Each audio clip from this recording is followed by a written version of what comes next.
Bonjour, bonjour, bonjour tout le monde. Je suis très contente de vous retrouver. On est en direct pour quelques minutes sur Facebook, sur YouTube. Vous savez, c'est dans le cadre du calendrier de l'Avent spécial Montessori.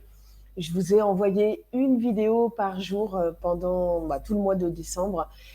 Et je me suis dit, là, pour finir, sur les derniers jours qui restent, ce serait sympa de faire des lives.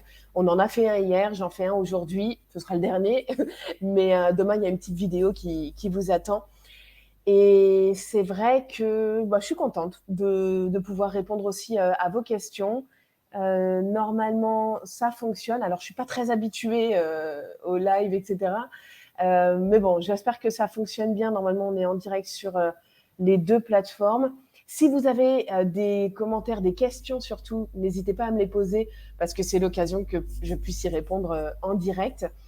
Aujourd'hui, en fait, je m'étais dit que ce serait sympa parce que j'ai eu quelques questions parmi vous, de personnes qui me disaient c'est toujours un peu que vous appréhendez parfois un peu les repas de famille, les rassemblements comme ça, et donc notamment pour Noël qui arrive, parce que les enfants font du bruit, ils sont turbulents, et donc on a des réflexions, des regards un peu en biais, vous savez, ces regards un peu de travers qui en disent long. Parce que effectivement, nos enfants sont des enfants et qu'ils ne se comportent pas comme des adultes. Et on appréhende un petit peu le regard des autres et on voudrait juste pouvoir passer des fêtes sereines, apaisées, sans avoir à redouter les questions des uns et des autres et les regards éventuels. Du coup, voilà, je me suis dit qu'on allait être ensemble, voilà, je sais pas, 15-20 minutes, peut-être 10 minutes, 10-15 minutes, on va dire. Et je vous donne juste des petites astuces. Et si vous avez des questions, n'hésitez pas à me les poser en commentaire. Je serais ravie d'y répondre juste après. Du coup, bon, ça, je pense qu'on est tous un petit peu concernés quand on est dans un lieu public, mais ça peut être aussi tout simplement des repas de famille. Nos enfants, on est en intérieur, nos enfants font du bruit, ils sont excités en plus avec, on sait, on imagine bien Noël, l'émulation qu'il y a autour de Noël, tout le temps qu'ils ont patienté. Bref, on a fait monter un peu l'adrénaline et c'est le jour de Noël et donc il y a de l'agitation, il y a de l'excitation dans l'air. On est nombreux, il y a beaucoup de mouvements, de bruit, de monde, etc. Donc ça agite un petit peu à l'agitation de nos enfants. Et du coup, moi, ce que je vous invite à faire pour essayer de passer vraiment des fêtes, en tout cas un moment vraiment le plus serein possible, euh, c'est à un moment, quand vous sentez que votre enfant, il y a beaucoup de choses, il y a beaucoup d'agitation, n'hésitez pas à juste aller passer un temps avec lui. Tout simplement. C'est pas plus compliqué de ça, mais est-ce que vraiment on le fait? C'est-à-dire que on est ensemble entre adultes, généralement à la table entre adultes, etc. Et puis on voudrait juste, on est là à dire à nos enfants, mais arrêtez de faire du bruit, etc. Mais juste, au lieu de faire ça, parce que ça fonctionne pas, hein, on le répète à peu près 10, 15, 20 fois, ça ne fonctionne pas pour autant. Moi, ce que je vous invite à faire, c'est plutôt à vous lever de table et puis à aller passer un moment à côté de votre enfant, à sa hauteur, juste de vous asseoir avec lui, de le regarder, de lui parler, de faire peut-être un petit jeu avec lui à ce moment-là, de vous intéresser à ce qu'il fait, bref, de vous connecter à cet instant. Il n'y a pas besoin que ça dure 20 minutes, hein. Vraiment, c'est pas l'idée. C'est juste peut-être 5 minutes à prendre pour qu'ensuite notre enfant, ce moment de connexion, en fait, l'apaise, lui permette de redescendre un peu dans ses émotions. Et derrière, il aura eu ce moment qui lui permettra ensuite d'être un petit peu plus calme et de moins être voilà toute émotion sortie avec alors qu'effectivement ça peut gêner un petit peu la discussion entre adultes, etc. Donc c'est juste ça. Et puis disons-nous tout simplement que c'est enfin Noël, c'est la fête des enfants, je pense avant tout. Donc juste profitons aussi de nos enfants, autant qu'on profite de nos proches à table, etc. Mais profitons aussi de nos enfants, connectons-nous à eux. Et si vraiment l'agitation est vraiment trop importante, et ça c'est valable pour Noël, mais aussi pour toutes les fêtes, etc., tous les rassemblements, je sais pas, un anniversaire ou quoi que ce soit, juste si l'émotion est trop intense et que votre enfant il a trop de mal à redescendre, il a besoin peut-être juste d'un temps avec vous, mais dans une autre pièce où il n'y a pas il y a pas de bruit, il n'y a personne qui va, qui vient, il n'y a pas de mouvement, etc. Et juste, il se reconnecte comme ça. Moi, ça m'arrive de le faire avec Léo parce que voilà, Léo, c'est un petit garçon qui est qui monte très vite dans ses émotions. Et à un moment donné, il a besoin de redescendre, mais être dans la même pièce que tout le monde, c'est compliqué. Donc, on se déconnecte un petit peu tous les deux. On s'apaise, on se parle. Soit il le fait avec moi, soit avec son papa. Et c'est pas du tout une punition. Faut pas le présenter du tout. Bon, t'es pas calme, hop, on va dans la chambre ou dans, je sais pas. Non, faut pas le présenter comme ça. C'est vraiment bien. J'ai envie d'être un petit peu avec toi. J'ai envie de te montrer quelque chose. J'ai envie de te dire quelque chose. Viens, on va dans la pièce à côté. Et c'est pas du tout présenté comme une sanction parce qu'il se comporte mal ou quoi. C'est juste que en fait, ils ont des comportements qui peuvent être gênants, mais parce que c'est trop pour eux. Ils sont envahis par toute cette effervescence qu'il peut y avoir autour d'eux, mais même l'effervescence qu'ils ont en eux. Et donc, juste aidons-les à redescendre pourquoi pas s'isolant un petit peu. On peut passer 5-10 minutes avec notre enfant tranquillement dans une pièce à côté, à parler, à prendre peut-être un jeu pour jouer avec lui. Bref, on se connecte à lui à fond et ensuite, on est à nouveau disposé pour retourner avec tout le monde, etc. Dans l'agitation ambiante. Voilà, donc ça, c'était je pense, une première chose que je voulais vous dire parce que c'est important et on ne prend pas toujours le temps de le faire. Et la deuxième chose que je voulais vous dire, c'est pourquoi pas de ne pas, en fait, souvent, en fait, on appréhende le regard des autres, les réflexions des autres. Ah bah, dis donc, il est drôlement agité. Ah, mais il n'arrive pas à se calmer. Mais qu'est-ce qu'il crie, etc. Des fois, c'est sur le ton de l'humour. Des fois, c'est sur le ton du reproche. Enfin, voilà, ça dépend des personnes, etc. Mais du coup, ce que je vous invite à faire dans ce cas, c'est vraiment à accepter le regard des autres. Et comment on accepte le regard des autres? Parce qu'il ne suffit pas de le dire pour l'accepter, mais dites-vous que avec notre enfant, quand en tout cas, si vous vous inspirez comme moi de la pédagogie Montessori et d'une parentalité plus respectueuse que ce qu'on a pu connaître nous, ou vous voyez une éducation où on est plus, où on est plus à l'écoute de nos enfants, sans pour autant être dans le laxisme, mais c'est ce que les autres peuvent penser. C'est que quand on n'est pas autoritaire avec un enfant et que notre enfant il nous écoute pas à la lettre, quand on lui dit tu arrêtes de crier et hop il s'assoit sur le canapé et on l'entend plus, parce que ça, et en fait il agit avec la peur du gendarme. On en parlait un petit peu hier d'ailleurs dans le live. C'est la peur du gendarme finalement ça. Donc c'est je fais ce que papa maman me demande parce que j'ai peur de ce qui pourrait arriver, des sanctions, des représailles, etc.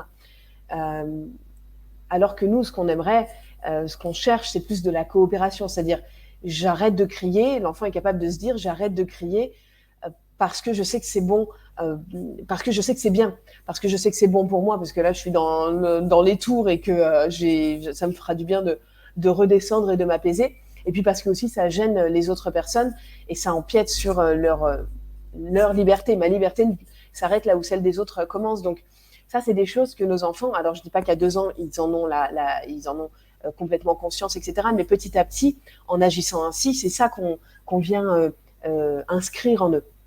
Donc la responsabilisation, l'autoresponsabilité, l'autodiscipline, comme l'évoquait Maria Montessori, l'autodiscipline plutôt que les sanctions, les punitions, etc. La peur du gendarme qui animerait notre enfant.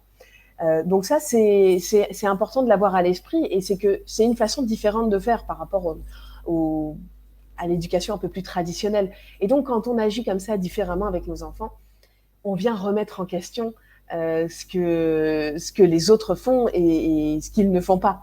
Et là, on touche à un sujet. Mon père me disait toujours, il y a 3 sujets polémiques qui font toujours polémique quand on est à table et qu'il faudrait éviter, sauf si on a envie de se prendre le chou avec les autres. Mais la religion, la politique et l'éducation. L'éducation, c'est un sujet qui touche au plus profond de chacun des parents que nous sommes.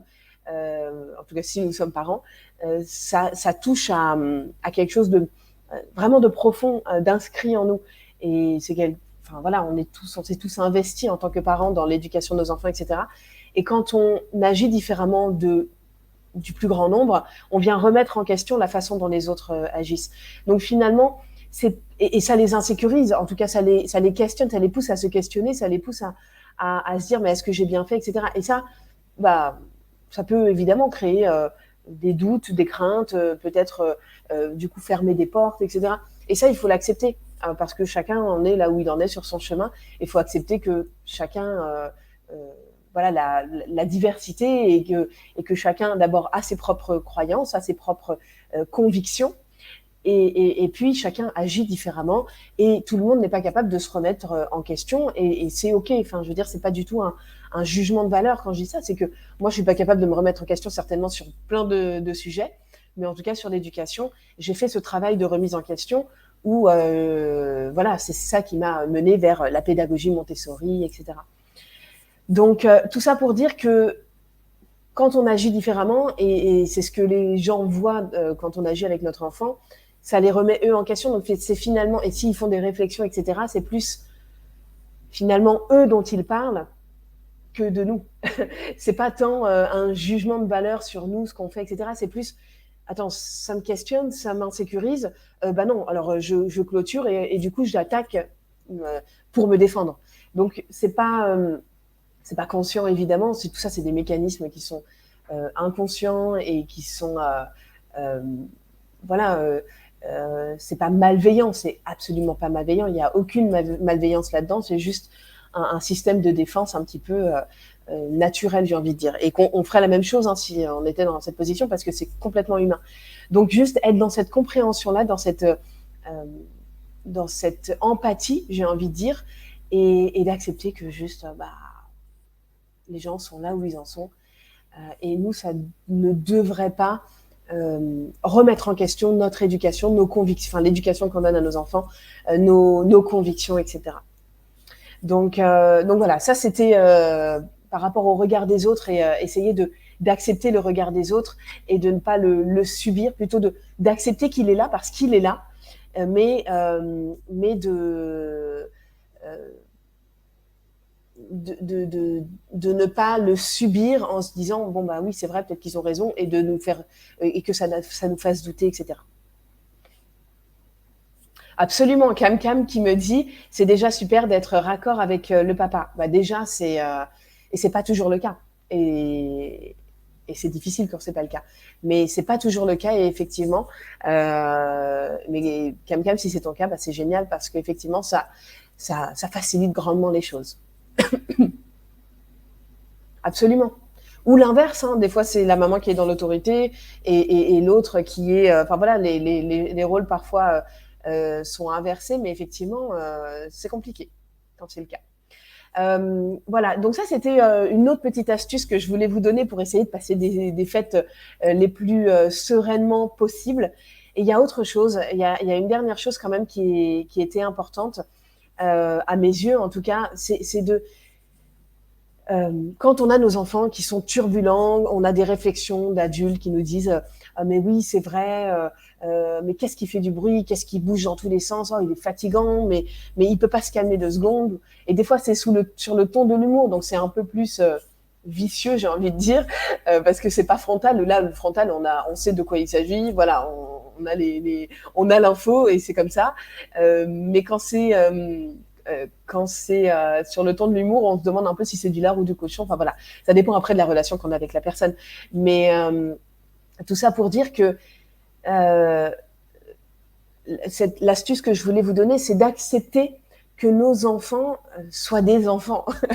C'est-à-dire que oui, ils ne seront pas aussi sages que des adultes. Oui, ils ne vont pas passer peut-être 1 heure à table consécutivement, les pieds sous la table, à se tenir comme ça, comme nous, comme un adulte ferait. Oui, mais tout simplement parce que ce ne sont pas des enfants. Et à l'époque, c'est vrai qu'on demandait ça à des enfants.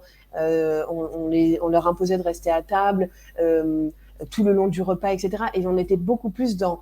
Alors, quand je dis à l'époque, c'était même, je pense plutôt, moi, la génération de mes grands-parents, etc. Parce que quand même, la génération de nos parents, c'était pas trop ça. Enfin, c'était déjà plus trop ça. Après, évidemment, ça dépend. Mais Tout ça pour dire que c'est marrant, il y a des commentaires. Voilà. Merci, Pasteur Julien. C'est pas trop le sujet. Oups, pardon. Par contre, j'ai fait quelque chose que je voulais pas. Je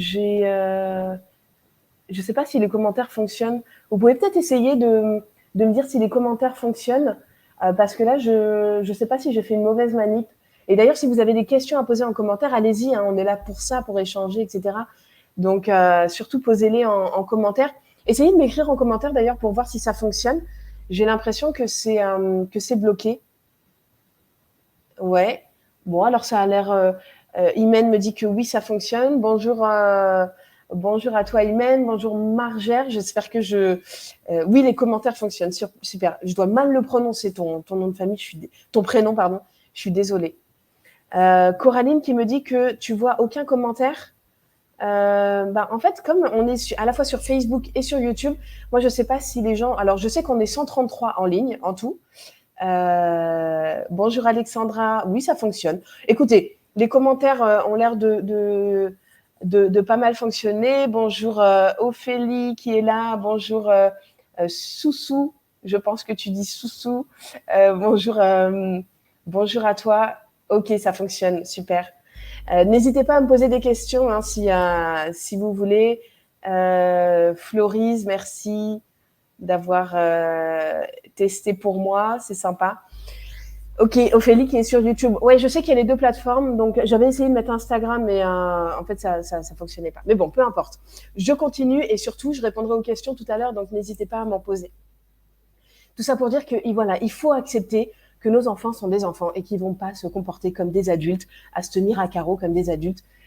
Ils ont l'âge qu'ils ont et ils sont en train d'apprendre. Alors d'apprendre à être des enfants et d'apprendre de grandir jusqu'à l'âge adulte. Donc ne leur demandons pas d'avoir 25 ans avant l'heure. D'ailleurs, le jour où ils auront 25 ans, pardon, on pleurera parce qu'ils ont plus 3 ans. Mais à 3 ans, on pleure parce qu'ils n'ont pas 25 ans et qu'ils se comportent pas comme des adultes de 25 ans.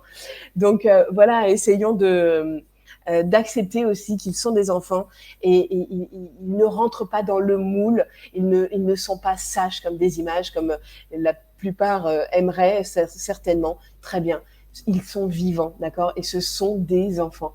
Donc remettons les choses aussi dans leur contexte, prenons un peu de recul par rapport à ça. Et puis aussi, dites-vous que nos enfants, ils sont eux. Acceptons nos enfants comme ils sont. Avec leurs particularités, oui, peut-être qu'on a un enfant qui fait des choses que les autres vont regarder un peu bizarrement ou quoi. Peut-être qu'il met encore, je sais pas, je dis n'importe quoi. Peut-être qu'il a encore une tétine à 5 ans. Peut-être qu'il met le pouce dans la bouche parce qu'il est fatigué là en fin de réveillon à 23 heures alors qu'il a, je sais pas, 10 ans et que normalement à 10 ans on met plus le pouce dans la bouche. Enfin, il y aura peut-être des remarques. Il y aura des remarques de quelqu'un qui va dire que notre enfant mange mal, ou mange pas assez, ou mange trop. Bref, il y aura peut-être toujours ce genre de réflexion. Oui, ok, mais on a tous nos particularités, aussi bien les adultes que les enfants, et acceptons notre enfant avec ses particularités. Arrêtons, stop au mythe de l'enfant parfait où il faudrait qu'il se tienne à carreau. Où on a tous, imaginé en tant que parents, souvent d'avoir le premier enfant. On a tous plus ou moins, évidemment, ce mythe de l'enfant parfait, de l'enfant idéal qui ne dirait jamais un mot plus haut que l'autre, qui ne répondrait jamais, qui ferait tout comme on dit, etc. Non, mais ou peut-être qu'on a le mythe d'un enfant qui fait par lui-même tout ce qu'il faut parce qu'il sait que c'est bon pour lui, etc. Oui, mais non, ils sont en train d'apprendre. Le mythe de l'enfant parfait, c'est un mythe. Ils sont en train d'apprendre et juste acceptons là où ils en sont et acceptons-les avec leur particularité. Et dites-vous que, en fait, on n'a rien à prouver aux autres. Vous n'avez rien à prouver aux autres. Ne cherchez pas toujours par rapport au regard de l'autre, parce que c'est souvent ça finalement qui se joue. Ne cherchons pas l'approbation toujours des autres sur on donne une bonne éducation à notre enfant est bien éduqué, notre enfant fait bien ci, bien ça, etc. Non, ne cherchons pas l'approbation des autres. Aimons notre enfant pour ce qu'il est, tel qu'il est, ayons confiance en lui et ayons confiance aussi en notre parentalité. dans ce qu'on lui transmet et oui, dans ce qu'on lui transmet au quotidien. Et là, ce qui va se passer à Noël, c'est un temps donné, c'est peut-être c'est une image figée de notre enfant. Alors oui, il va pas faire étalage de sa science, il va pas faire étalage de tout ce qu'il sait faire, de tout ce qu'il connaît, de toutes ses qualités ce jour-là, parce qu'il y a tout le monde. Non, il va pas le faire. Nous, on le sait, nous, on le connaît, toutes ses qualités. Voyons ça et gardons ça en tête et faisons abstraction du reste et éventuellement de ce qu'on pourrait imaginer qu'est le jugement des autres. Souvent, il y a aussi notre interprétation.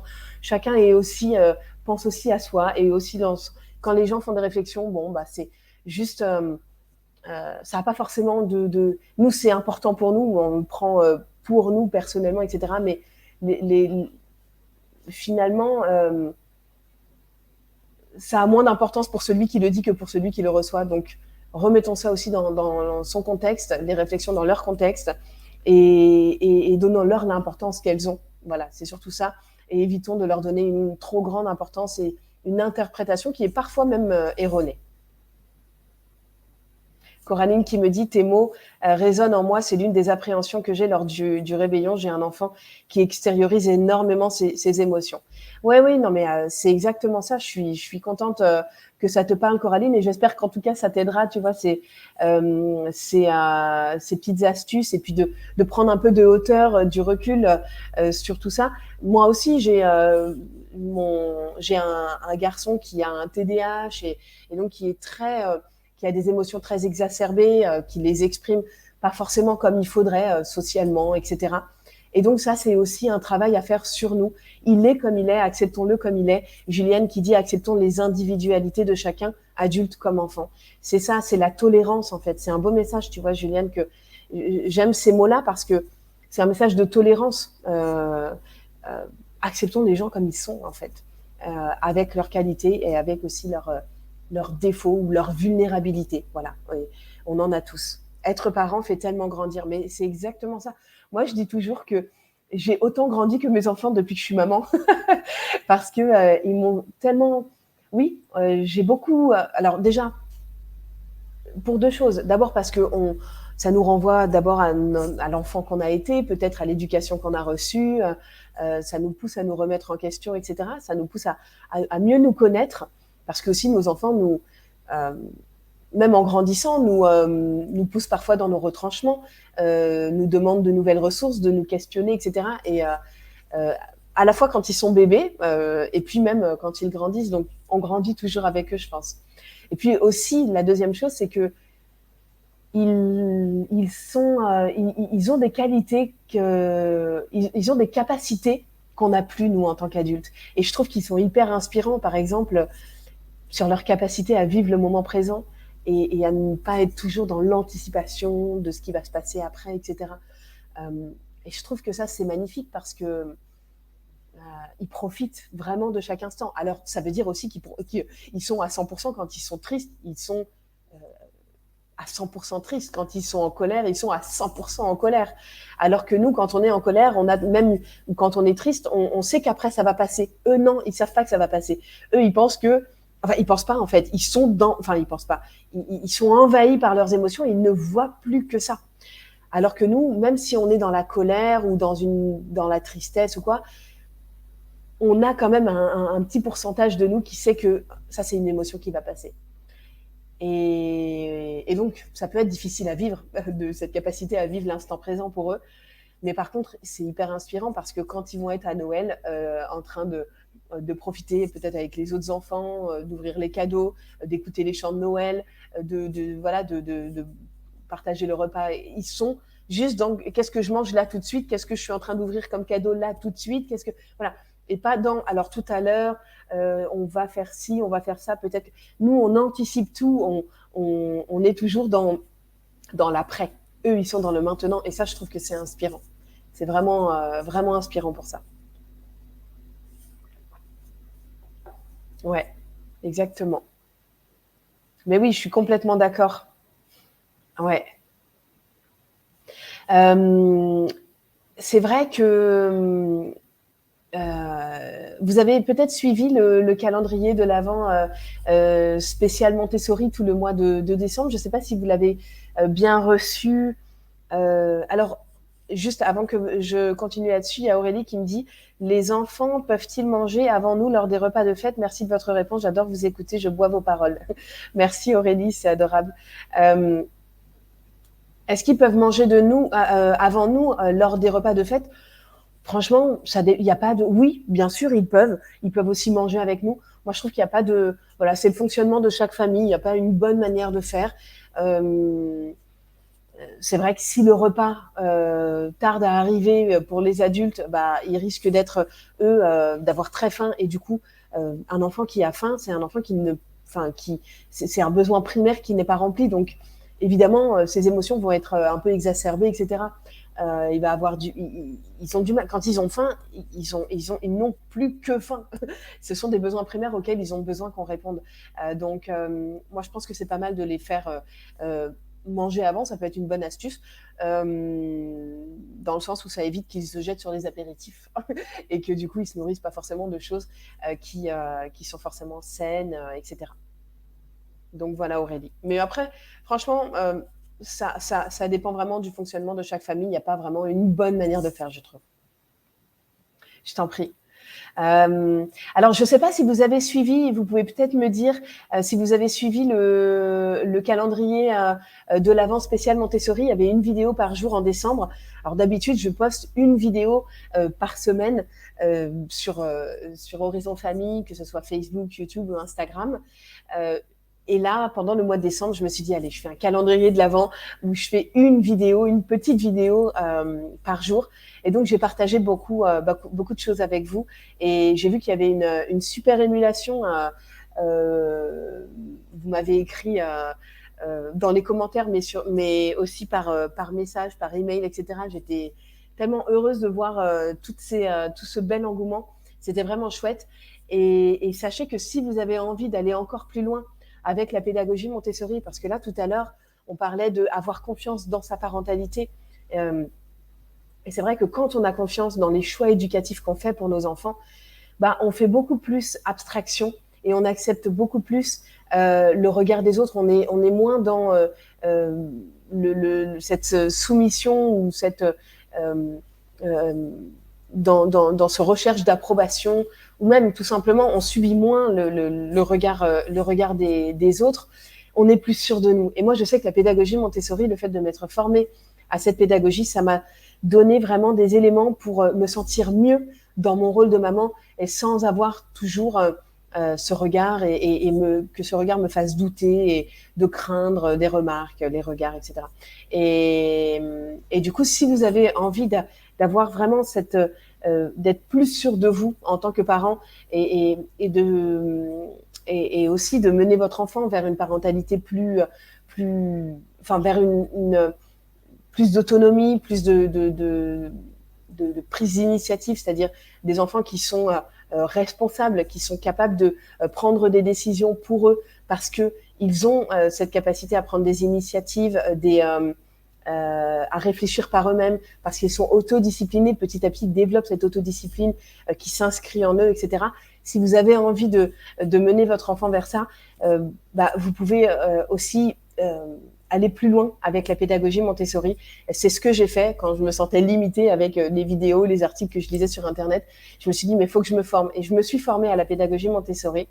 Et quand j'ai vu vraiment, une fois que je me suis formée, quand j'ai vu les bienfaits sur mes enfants, sur ma vie de famille, la relation que je créais avec eux, je me suis dit, mais il faut absolument que je le partage avec d'autres familles, d'autres parents. Et j'ai créé un programme 100% en ligne qui s'appelle Le Bonheur en famille avec Montessori. Et pour Noël, mon cadeau de Noël pour tous mes abonnés, c'est que ce programme est à moins 70% jusqu'à lundi. Voilà, c'est sur la période de Noël. Il est à moins 70% jusqu'à lundi. Et du coup, d'ailleurs, je vais vous mettre en lien le lien pour aller jeter un œil si ça vous intéresse. C'est un programme qui existe depuis plus de 2 ans. Ça fait 2 ans et demi qu'il existe. Il y a plus de 2000 membres qui se sont inscrits. Et c'est vrai que quand je vois les retours, je me suis dit, mais quand je vois les témoignages de parents, ça me réchauffe le cœur parce que je me dis, OK, moi, je me suis formée pour moi, pour mes enfants, et je voyais à quel point ça changeait, ça avait transformé ma vie de famille, ma parentalité.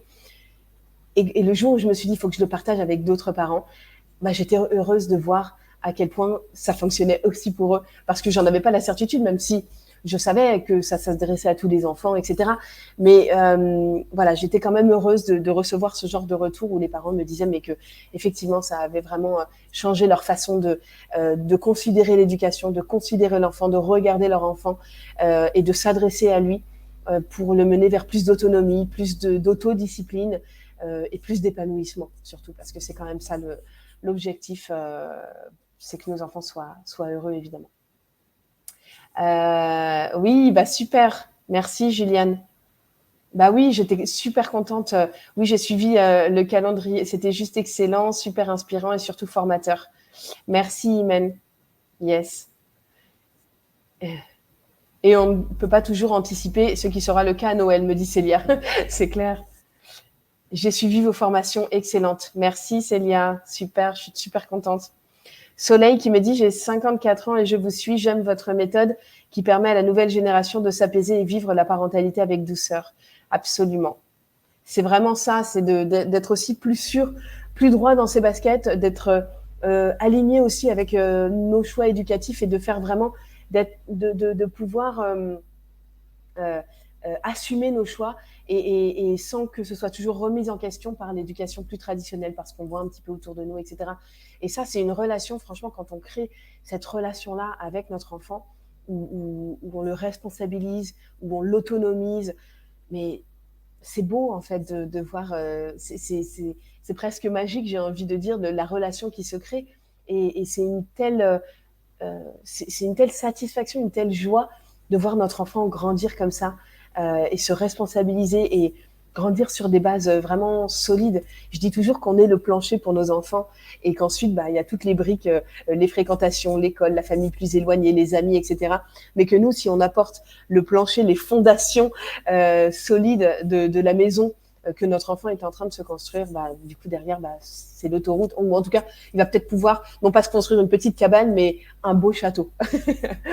Et voilà, c'est une image en tout cas qui, j'espère, vous parle parce que c'est vrai que ça me parle. Moi, vous avez certainement, vous m'avez déjà certainement entendu parler des lunettes Montessori. Moi, j'aime bien dire que la pédagogie Montessori, pour moi, c'est comme une bonne paire de lunettes. Quand on met les lunettes Montessori, j'ai pas de lunettes là sous les yeux, mais sous la main, mais quand on met les lunettes Montessori, on regarde notre enfant, on comprend mieux, en fait. On voit avec beaucoup plus de clarté ce qui se passe en lui, comme si c'était des lunettes, vous voyez, on voit vraiment à l'intérieur de lui toutes ses émotions, tout ce qui peut, toute cette ces émotions, ces débordements d'émotions, ces explosions émotionnelles qu'il vit, on comprend mieux toutes ces émotions, ces cris, ces pleurs, ces tempêtes, ces comportements aussi inappropriés comme l'impulsivité, l'insolence, parfois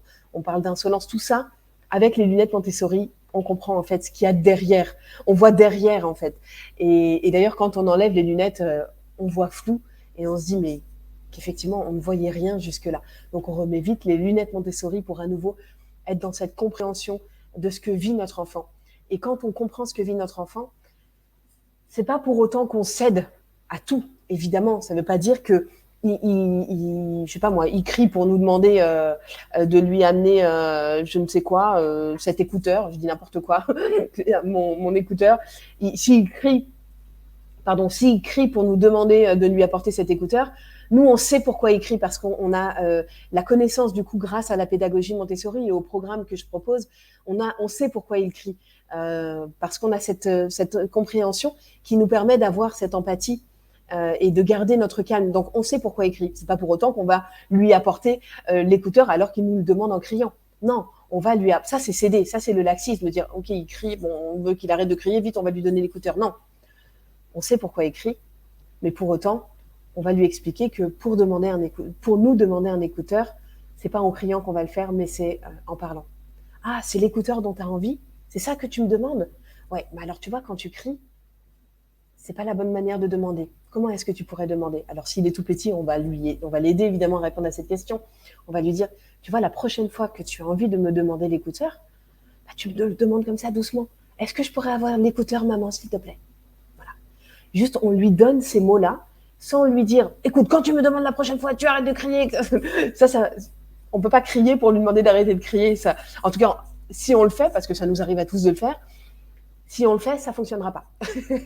Par contre, si on lui dit, bah, tu sais quoi, la prochaine fois, tu me diras, est-ce que je peux avoir l'écouteur, s'il te plaît, maman? Voilà, tu me le demanderas comme ça. Et vous allez voir que ça, notre enfant, le message, il va passer, mais juste 10 fois mieux que si que si on lui crie dessus pour lui demander d'arrêter de crier. Voilà, c'est toute cette approche, toute cette compréhension, en fait, ces connaissances que nous livre Maria Montessori sur le développement de l'enfant, il nous permet d'avoir ce genre de réaction que je viens de décrire avec l'écouteur. C'est exactement ça. Donc, cette capacité à comprendre ce qui se joue en notre enfant nous permet de garder notre calme et derrière d'ajuster notre réaction et de lui apprendre quelque chose, de lui enseigner quelque chose. Parce que lui crier dessus, c'est pas lui enseigner quelque chose. Ça nous arrive et c'est ok, voilà. Mais si on arrive à lui, si on veut lui transmettre des choses, c'est pas en criant. Ouais, ça c'est clair. Je vais boire un petit coup. Je vois que belle image, ces lunettes, nouvelle vision plus claire. Absolument. Céline qui me dit bonjour, j'ai suivi vos vidéos du calendrier. Merci pour vos partages. Je voulais voir une photo de la chambre de vos enfants pour une chambre Montessori, car oui, on peut être induit en erreur sur les objets et déco Montessori comme indiqué sur vos différentes vidéos. Merci pour le partage. Oui, complètement. Alors justement, dans le programme Le bonheur en famille avec Montessori, en fait, il y a tout un chapitre, il y a 5 chapitres en tout. Hein. Dans ce programme, il y a 30 heures de vidéos. Donc, c'est vraiment un programme qui vous accompagne sur le chemin de votre parentalité, mais vraiment sur tous les aspects, que ce soit la chambre, l'aménagement de toute la maison, les activités, le matériel Montessori, quelle activité proposer à notre enfant, quand et comment lui amener pour ça le captive. On parle donc des activités, on parle de plein de choses. On parle des repas, on parle du sommeil, on parle de plein de choses. Et donc, par rapport à la chambre, il y a tout un chapitre dans le programme sur l'aménagement de la maison, pas juste de la chambre, parce que notre enfant, en fait, il vit dans toute la maison et il a besoin qu'on aménage plein de petites choses dans la maison. Ça ne veut pas dire tout révolutionner, tout vendre sur le bon coin et tout racheter neuf, hein, il n'y a pas besoin de se ruiner, mais plein de petits détails à la maison qui permettent à notre enfant d'être autonome. Et dans la chambre, pour la chambre en tout cas, puisque c'est ta question Céline, dans le programme, en fait, on prend plein de photos de différentes chambres Montessori, plus ou moins Montessori, etc. Et je vous dis, ça, plutôt à éviter ça, vous pouvez plutôt prendre ça parce que c'est sympa, etc. Et après, vous voyez ce qui est adaptable ou pas, évidemment, à chez vous. Il n'y a pas une chambre Montessori, c'est comme ci, comme ça, vous savez, des dictats Montessori qu'on voit un peu sur les réseaux sociaux où il faut faire comme ci, comme ça. Non, c'est pas cette approche que j'ai de la pédagogie Montessori. C'est plus quelque chose de souple et on adapte ça à nous, à notre lieu de vie et surtout, évidemment, à notre enfant. Donc, on prend plein de photos de chambres, de plein d'endroits de la maison aussi, et je vous dis, voilà, je vous donne plein d'idées sur ce que vous pourriez faire chez vous, et vous voyez ensuite ce qui est applicable, et puis vous pouvez même avoir d'autres idées en partant de ce que je vous ai transmis dans le programme. Donc voilà, pour aller vraiment plus loin, il y a vraiment tout un chapitre dans le programme. Merci Lina, je suis reconnaissante. Grâce à vous, j'ai changé l'éducation de mes enfants. Moi, je suis super contente de lire ça. Je prépare mon projet de la petite enfance. Je vais mettre en place la pédagogie Montessori. Mais c'est génial, je suis super contente Lina. J'espère que toutes les vidéos et que le programme aussi, si tu as suivi le programme, vont t'accompagner dans ces changements. Céline qui me dit, mon fils a 2 ans et il tape souvent dès qu'on lui dit non ou d'arrêter une bêtise, je ne sais pas comment faire. Alors tu vois Céline, mon enfant a 2 ans, il tape souvent dès qu'on lui dit non ou d'arrêter. Alors quelle bêtise il fait par exemple? Je te dis n'importe quoi. Oui, Cécile qui me dit bonjour Cécile, une fidèle. Chuchoter marche très bien, ils écoutent mieux car déjà ils doivent entendre. Non, effectivement, ça c'est chuchoter, c'est une super astuce quand notre enfant hurle. Si votre enfant parle toujours très fort, je vais revenir à ta question Céline. Et je pensais que Cécile répondait à ta question, mais du coup je vais revenir après sur ta question. Mais du coup Cécile qui dit que chuchoter ça marche super bien. Oui, c'est vrai. Si votre enfant, je sais que parce que moi j'ai un enfant qui a un volume sonore, j'allais dire même parler, etc. C'est toujours très fort. Alors souvent c'est l'âge qui veut ça. Ce qu'il faut d'abord, la première chose quand on a un enfant qui parle fort, c'est aller faire vérifier ses oreilles chez un ORL. C'est la première étape. Parce que s'il fait des otites séreuses, il a pas mal, mais pour autant, il a les oreilles bouchées, donc ça peut altérer son langage. Et autre chose, et effectivement, s'il n'y a pas de souci d'audition ou quoi que ce soit, c'est vraiment de chuchoter. Il est en train de vous parler en hurlant. Ah, d'accord, j'ai compris. Ok, d'accord. Donc là, il y a l'avion qui... Ah, il atterrit comme ça, l'avion, d'accord. Et vous allez voir, en continuant, vous, de chuchoter, il va baisser aussi, il va s'ajuster à vous. Et ça, c'est magique de voir c'est l'imitation, c'est le cerveau, c'est les neurones miroirs qui veulent ça. Et ça, c'est universel. C'est vraiment universel. Euh, donc, merci Cécile pour ce rappel. Rebecca qui me dit je suis nouvelle, c'est quoi la discussion? Alors à la base la discussion c'était de passer de bonnes fêtes apaisées et là finalement on a un petit peu dérivé sur d'autres choses mais qui je suis sûre vont vous aider aussi pour passer de belles fêtes, c'est-à-dire de pas d'être sûr de votre parentalité, de pas subir le regard des autres, les réflexions des uns des autres parce que notre enfant est turbulent lors du repas de Noël, etc.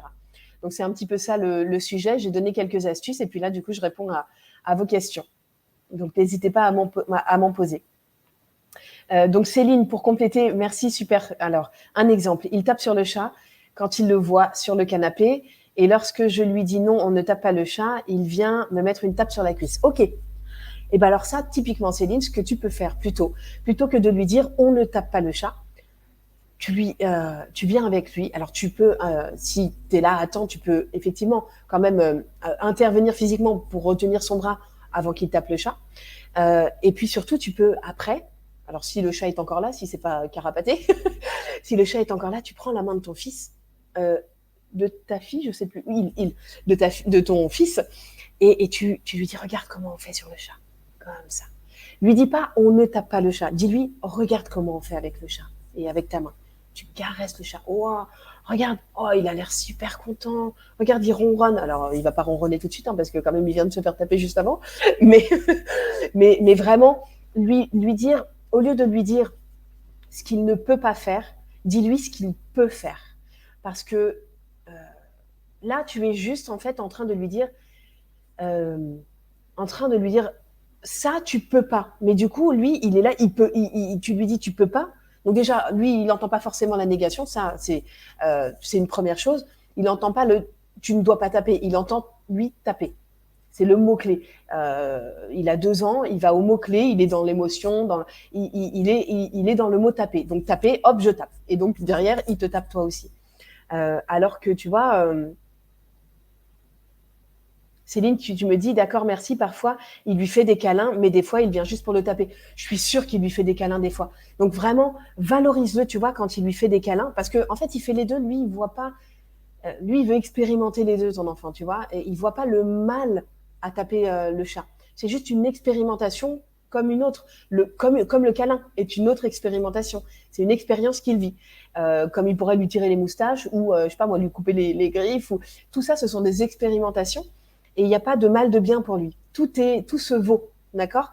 Donc, valorise-le quand il fait un câlin. Tu vois, ah, oh, wow, il a l'air tout content que tu lui fasses un câlin. Dis donc, il a de la chance d'avoir un petit garçon chez lui qui lui fait des câlins, etc. Tu vois, tu le valorises et du coup, il va avoir envie de continuer à faire des câlins plutôt que de le taper. Voilà. Caro qui me dit ma fille de 2 ans mord, pardon, ma fille de 2 ans mord sa grande sœur de 13 ans. Dès qu'elle lui dit non pour quelque chose. Bah, c'est ça, en fait. C'est exactement la même chose. Donc, c'est vraiment plutôt que d'être dans le non. Euh, la mort, c'est la même réaction que le petit garçon de Céline qui vient taper Céline après, quand elle lui dit non, il ne faut pas taper le chat, bah hop, il vient taper sa maman. Mais ça, déjà, c'est vraiment normal. Il ne faut pas se dire que oh, mon enfant est violent ou quoi. Non, mon enfant mort. Et c'est vrai, je suis passée par là. Mon deuxième, pas trop, mais alors mon premier, oui. Franchement, il y a eu beaucoup d'impulsivité, d'une forme d'agressivité aussi. Et, et c'est juste un moyen d'expression. Il faut vraiment le voir comme ça. À 2 ans, ils n'ont pas encore les mots. Alors, ils ont peut-être quelques mots, certains parlent très bien, mais ils n'ont pas la capacité de placer des mots, d'utiliser les mots dans le bon contexte, toujours. Des fois oui, des fois non. Donc, quand il vit une frustration, quand ta fille de 2 ans, tu vois, Caro, vit une frustration parce que sa grande sœur lui a dit bah non, tu dois pas faire ça, etc. C'est frustrant pour elle. Sa seule réaction, parce qu'elle n'a pas les mots, hop, elle la mord. Donc, faut évidemment essayer déjà de dire à la grande sœur d'éviter d'être toujours dans le négatif et plutôt de lui dire bah tu vois, fais ça plutôt que ça. Voilà. Je sais pas moi, il vient de lancer l'écouteur, de lui dire ou ta fille, pardon, excuse-moi, Caro, parce que je passe d'un elle vient de lancer l'écouteur, ta fille de 2 ans vient de lancer l'écouteur, plutôt que de lui dire ah non, un écouteur on ne doit pas le lancer, on ne doit pas le jeter, c'est fragile. Plutôt que de lui dire ça, c'est plutôt de lui dire tu vois, un écouteur c'est super fragile, donc quand tu veux le poser, tu le poses comme ça, doucement, ok, parce que ça c'est vraiment fragile. Si on le lance, il va plus fonctionner. Donc si tu veux le poser, c'est comme ça. Par contre, qu'est-ce qu'on peut lancer? On peut lancer un ballon. On va chercher le ballon, on va le lancer, on va se le lancer, on va jouer ensemble. Voilà. Plutôt de toujours ce que l'enfant peut faire plutôt que ce qu'il ne peut pas faire. Et surtout de lui donner, pas de le réprimander, mais de lui donner une information. Là, l'écouteur, on lui donne une information. Parce qu'à 2 ans, elle ne sait pas forcément que l'écouteur, ça ne se jette pas. Donc on lui donne l'information de ah non, tu vois, un écouteur, ça se pose.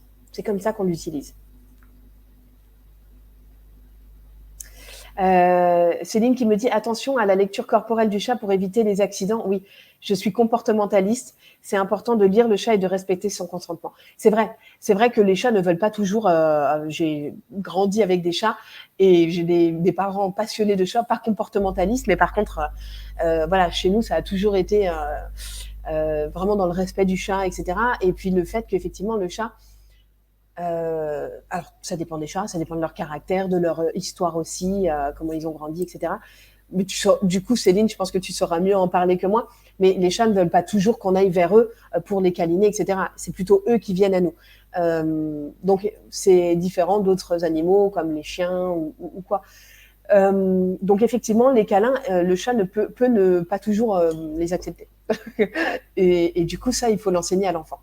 Tu vois, là, tu as envie de lui faire un câlin, enfin, du coup, tu sauras mieux le dire, Céline, je pense, mais là, tu as envie de lui faire un câlin, mais regarde, quand il a le dos, je sais pas, placé comme ça, quand il fait le dos rond, ou quand il a la grosse queue, ou il y a peut-être des signes que tu connais, ou les oreilles rabattues ou quoi, là, c'est que là, il n'a pas envie de câlin.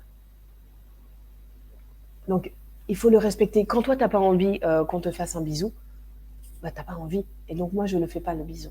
Parce que c'est aussi ça, respecter les choix de chacun. Voilà. Alors, toujours, en fait, les remettre, c'est important souvent de les remettre dans leur.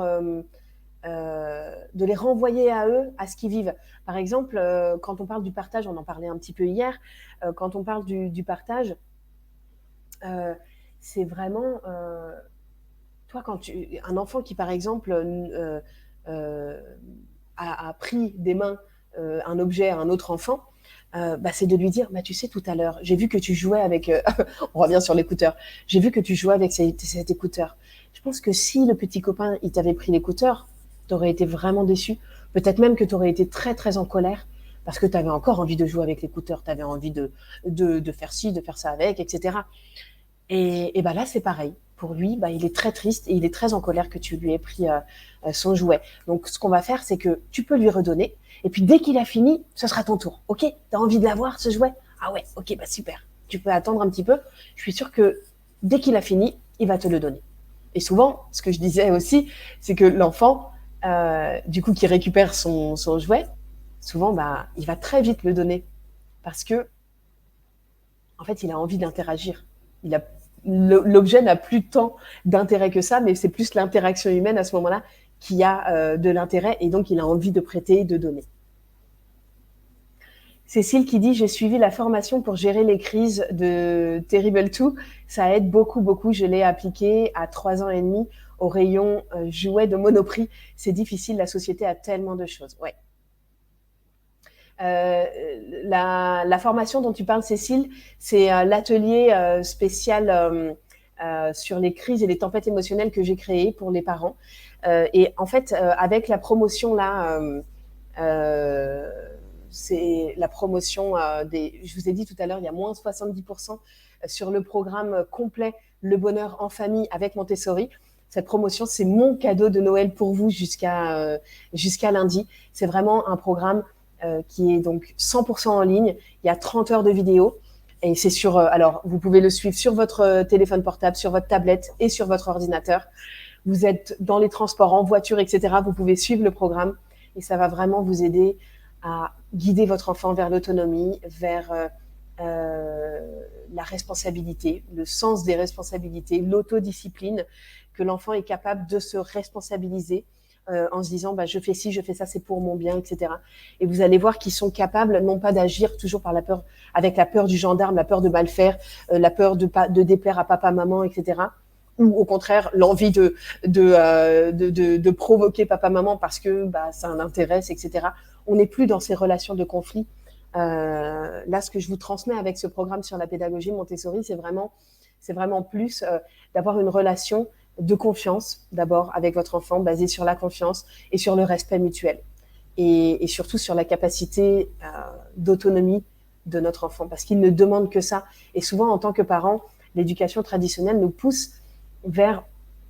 Enfin, je veux dire, quand on demande, si je vous demande quelles compétences, quelles qualités vous aimeriez voir développer chez votre enfant, vous allez me dire, j'aimerais qu'il soit autonome, j'aimerais qu'il soit responsable, j'aimerais qu'il soit respectueux, j'aimerais qu'il ait confiance en lui. Enfin voilà, et après propre à chacun. Je pense que ça, c'est des qualités, des compétences un petit peu universelles qu'on aimerait voir chez nos enfants.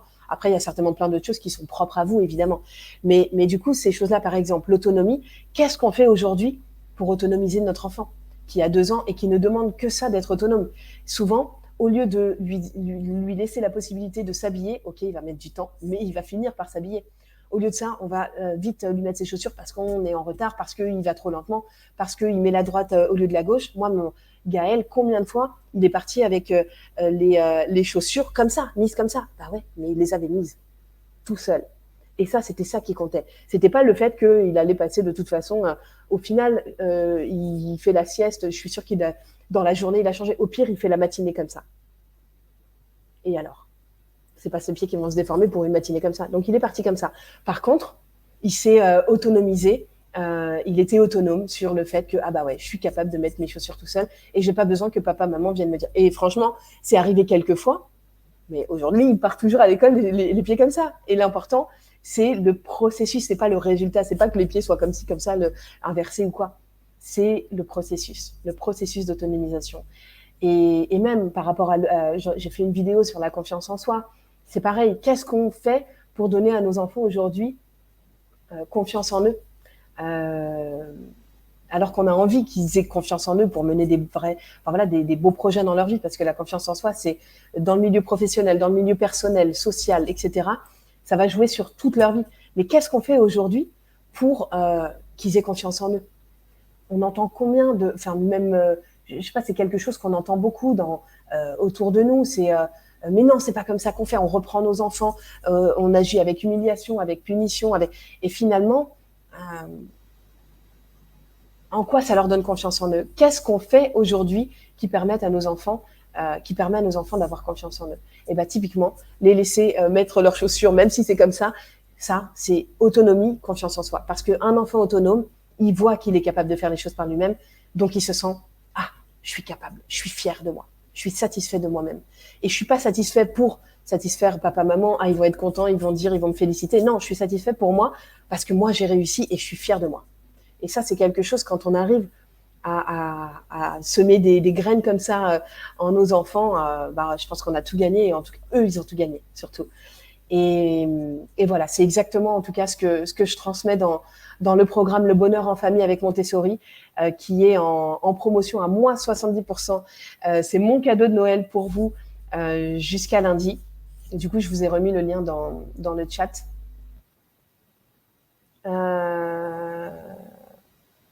Céline qui me dit, on le trouve où le programme? Je ne trouve pas de lien pour l'acheter. Il est dans le chat, normalement, tu dois le voir. Alors, je vois, Céline, que tu es sur Facebook. Donc, normalement, je viens de le remettre dans le chat, le lien. Dis-moi si tu le vois bien.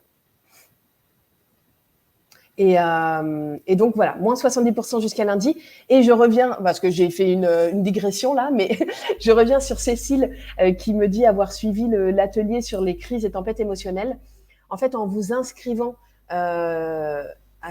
au programme Le Bonheur en Famille avec Montessori d'ici lundi, à moins 70%, vous avez aussi la possibilité de suivre, vous avez un bonus en fait, le fameux atelier en ligne dont parle Cécile sur les crises et les tempêtes émotionnelles de nos plus petits loulous. Il est, au lieu d'être à 97 €, il est à 17 €. C'est en vous inscrivant au programme Le Bonheur en Famille avec Montessori, vous avez cet atelier à 17 €. Donc, il est à, je n'ai même pas fait le calcul, mais bon, 97 € au lieu de 17 € au lieu de 97 € le prix initial. Donc, voilà. Pour moi, c'est très complémentaire. En fait, les deux sont très complémentaires. C'est vrai que l'atelier sur les crises et tempêtes émotionnelles, il est vraiment porté sur des outils hyper concrets pour. C'est un atelier vidéo de 2h30 où vraiment ça vous donne des astuces. Comment je réagis au Monoprix, comme Cécile, au Monoprix, quand mon enfant est frustré parce que je ne veux pas lui acheter 50 jouets, et ci et ça, voilà, ce genre de frustration, de colère et de débordement d'émotions. Voilà, Céline qui me dit tout à fait, ça dépend du chat. Le chien, c'est pareil, il faut lire, car on voit beaucoup de photos et de vidéos où les chiens et les chats montrent des signes corporels de grands inconforts. Si on n'écoute pas les signes, on en vient à la sanction griffure-morsure. Ouais, complètement. Sylvie qui me demande, bonjour Sylvie, bonjour. Alors, quand le petit frappe le grand le lui rend. J'ai beau expliquer au grand de ne pas faire comme le petit, souvent je dois les séparer, griffure, coup, morsure. Sylvie, en fait, alors évidemment, le grand ne doit pas taper le petit, mais il faut aussi expliquer au petit qu'il n'a pas le droit de taper le grand, parce que du coup, le grand, il va le vivre comme une injustice. Et ce qui est compréhensible. Donc, c'est vraiment, moi, je sais que quand ça arrive entre mes deux loulous, c'est essayer déjà de ne pas être essayer déjà de ne pas être je cherche mon mot, l'arbitre. De ne pas être celui qui donne les points, qui dit alors toi t'as raison, toi t'as tort. Alors non, là tu l'as tapé, ça c'est pas bien. Toi tu t'es fait taper, oh là là, machin. Voilà, je caricature évidemment, hein, mais vous voyez l'idée. Là on distribue les points. Des fois, c'est inversement, ça dépend qui on. Mais du coup, si on n'a pas en plus forcément suivi l'histoire depuis le début, on peut d'abord, un, être complètement à côté de la plaque, et deux, de toute façon, on prend parti. Donc, il y en a un qui est forcément lésé. Et trois, on les rend dépendants de nous. C'est-à-dire que quand ils sont en conflit, papa et maman, on doit aller appeler les parents pour pouvoir résoudre le problème. Moi, ce que je vous invite à faire, plutôt que d'être celui qui résout le problème, c'est de les amener à résoudre les problèmes par eux-mêmes. Donc, par exemple, moi, si j'ai mon petit Gaël qui débarque dans le salon, ils sont tous les deux dans la chambre, ils jouent, etc. Et j'ai mon petit Gaël qui débarque dans le salon et qui me dit « Maman, Léo m'a tapé, etc. » Je lui dis bah, « Qu'est-ce que tu as envie de lui dire? Qu'est-ce que tu pourrais lui dire ?» Tu pourrais lui dire que tu n'es pas d'accord. Tu pourrais lui dire que tu as eu mal. Vas-y, tu peux essayer de lui dire quelque chose comme ça. Et ça, à mon avis, du coup, en t'entendant dire ça, il risque fort d'arrêter. Tu vois, voilà.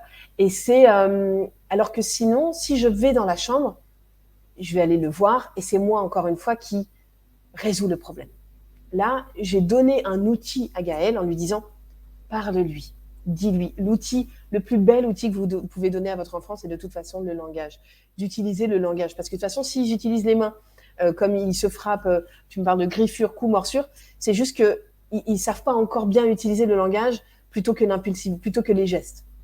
Donc apprenons-leur à utiliser les mots au maximum pour exprimer, là par exemple, comme l'exemple que je viens de vous donner. Et souvent, tu vois, Sylvie, on a tendance à dire aux grands, mais tu sais bien, c'est ton petit frère, il est petit, il t'a tapé, oui, mais il est petit, etc. Donc en fait, on vient minimiser ce que lui a vécu, il s'est quand même fait taper, ou mordre, ou quoi que ce soit. Donc, je pense que c'est important de reconnaître aussi que le grand, bah ouais, je sais que des fois, tu dois en avoir marre. C'est pas toujours facile d'avoir un frère. Il faut trouver des solutions. Moi, je leur dis ça. Parce que oui, la fratrie, c'est beau, c'est magnifique, etc. Il y a énormément de choses à apprendre, etc.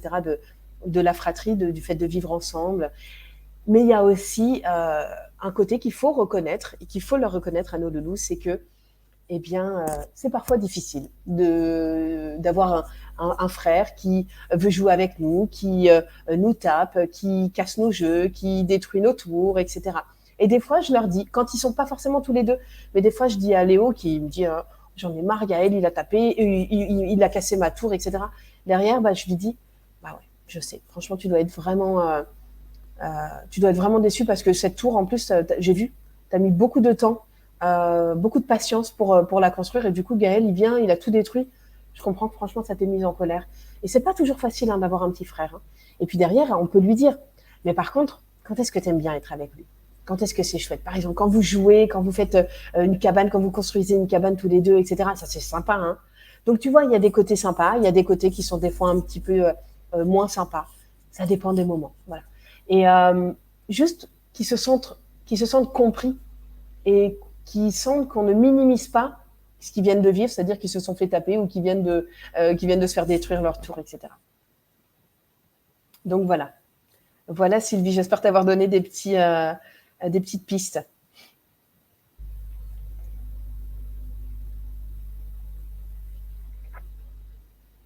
Céline, oui, tu fais bien de le remettre. Bon bah super. Julienne qui me dit, j'ai acheté l'atelier sur les crises et tempêtes émotionnelles avant que tu te proposes rien. Est-ce possible de... Ah, pourquoi j'ai vu une nouvelle. Alors, est-ce possible de payer le complément et bénéficier du programme complet? Bah oui, bien sûr, parce que en fait, tu as que la... Bah écoute,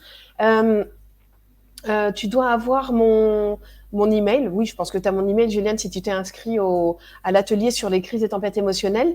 Et du coup, écris-moi. Je vais voir ce qu'on peut faire. Oh, pardon, excusez-moi, il y a mon portable qui... donc oui, écris-moi, Julienne, bien sûr. On va voir ça par email. Avec plaisir, Sylvie. Laure qui me dit finalement petit coucou en Bluetooth. Super. Coucou Laure. Voilà, 1h03. D'accord, au début de la vidéo, j'avais annoncé combien? 15 minutes, je crois. Bon, donc, Alison qui me dit coucou Cyrielle, merci pour tout ce que tu partages. Je m'interroge sur la façon de réagir lorsque la famille voudra absolument forcer mon fils à faire un bisou ou à dire bonjour. Oui. Eh bien, ce que tu peux faire, parce que ça, évidemment, hein, ça dépend des familles. Il y en a qui, mais il y en a plein effectivement où c'est quelque chose de, voilà, qui, ça doit être fait et ça leur tient à cœur, etc. Et moi, je me dis, alors ça dépend de la relation que tu as avec eux. Voilà, ça c'est vraiment difficile parce que c'est chaque famille qui fait à sa façon aussi, avec ses propres fonctionnements, mécanismes, etc. Tu vois, ce que tu pourrais leur dire, c'est, oh, là, tu vois, tu pourrais leur dire, si tu as ton enfant, par exemple, dans les bras, alors je ne sais pas quel âge il a, ton enfant, Alison, mais tu vois, tu pourrais leur dire, oh, je crois qu'il a besoin d'arriver juste un petit temps d'adaptation avant qu'ils viennent peut-être vous dire bonjour ou quoi. Juste leur dire comme ça, oh, il vient juste d'arriver.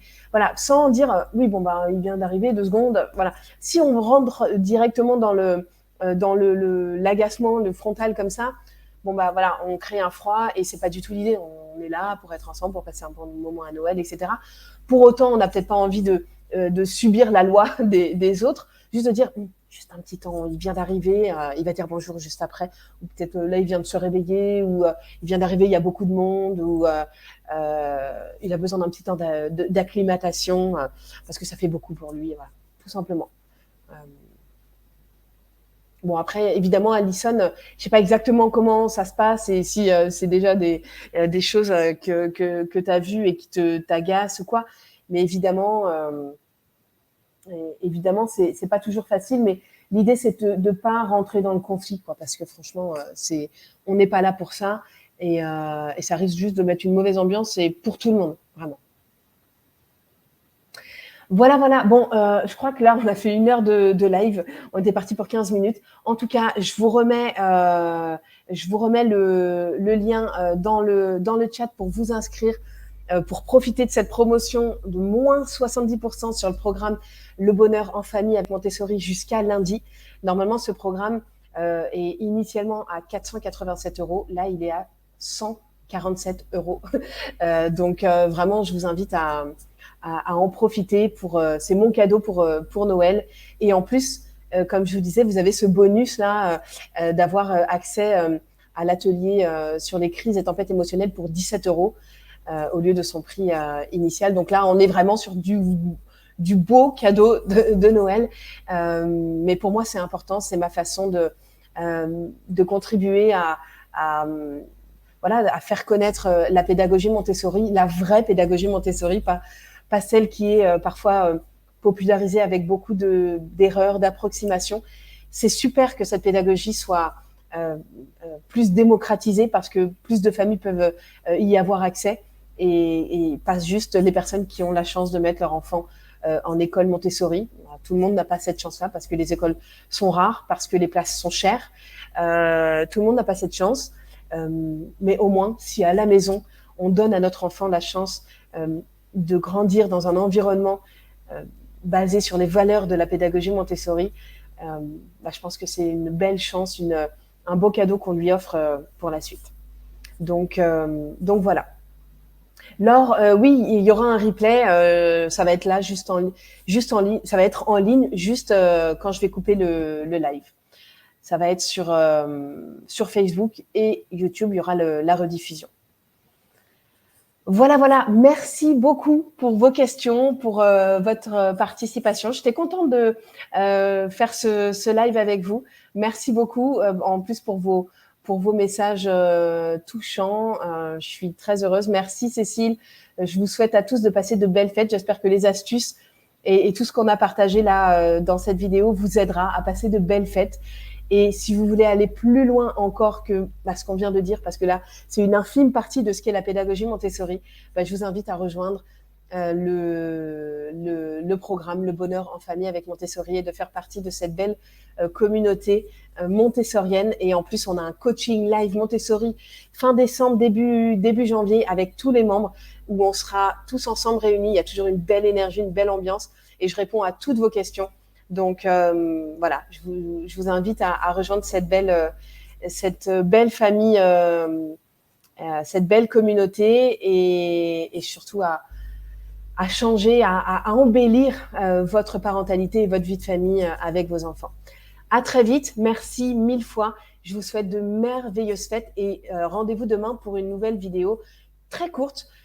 Pour la dernière vidéo du calendrier de l'Avent spécial Montessori. À demain et rendez-vous dans le programme. À très vite.